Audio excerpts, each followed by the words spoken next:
I am the managing director and the creative director at NM. I've been working with NM for over 10 years now. I first came into contact with NM because my mom produced our first TV show ever, which was called Namaste Yoga. It was before yoga was really popular. So we got people writing in saying, "What is this? I love this so much." So I started doing the classes that she had produced.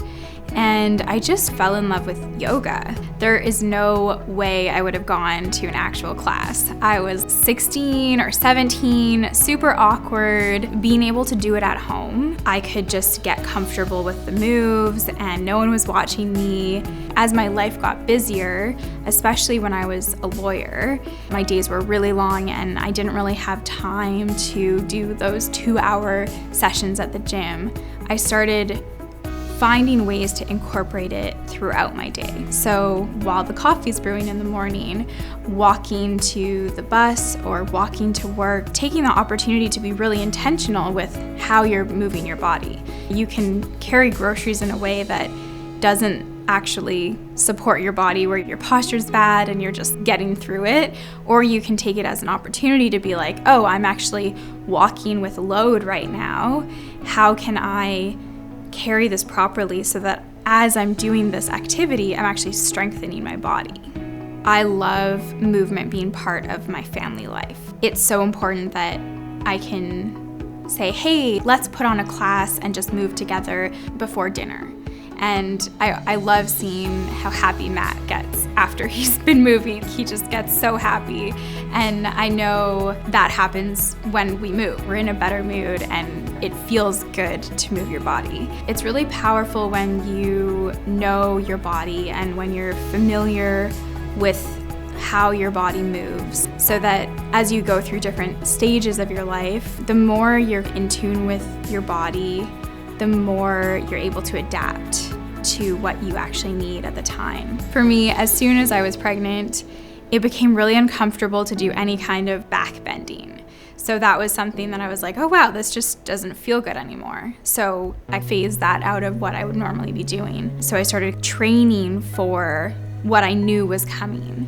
Once you have your baby, you're always carrying this baby in an asymmetric way. How can you start training for that in your movement practice that you would normally do? Lots of medicine ball, walking and running, and even just getting up and down from the ground is really important to do properly.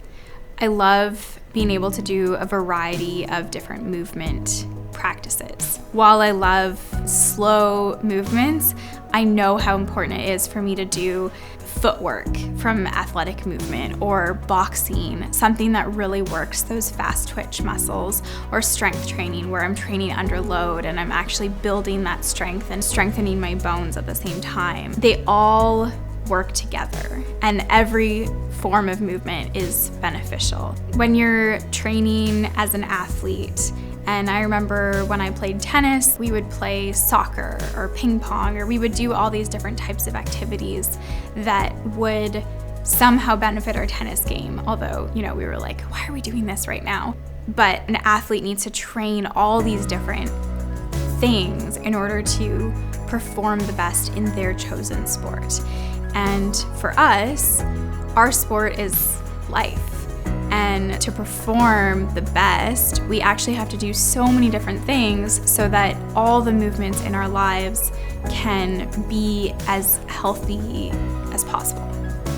Something that's really inspired me over the last several years is actually watching my mom get stronger as she ages. She's been working with a trainer. She's been doing that consistently over many years.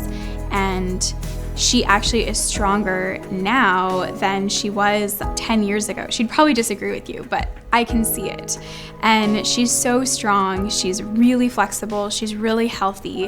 And I just see how important that is. It's a whole lifetime of movement that is the important habit to instill. This is something that I need to develop for my whole life. We have these chapters of what fitness looks like at different ages, and what we really want to do is actually create classes and programs where you can learn to adapt and modify for whatever stage you're at. If this is the first time they've ever done a push-up or a squat before, we want to be that place where people feel comfortable actually saying, hey, this is my first try. How is it? Give me feedback. And to have a community that really supports that. Just take that first step. Start moving from wherever you are, however you need to, in whatever shape or form that looks like. Just take that first step. You won't regret it.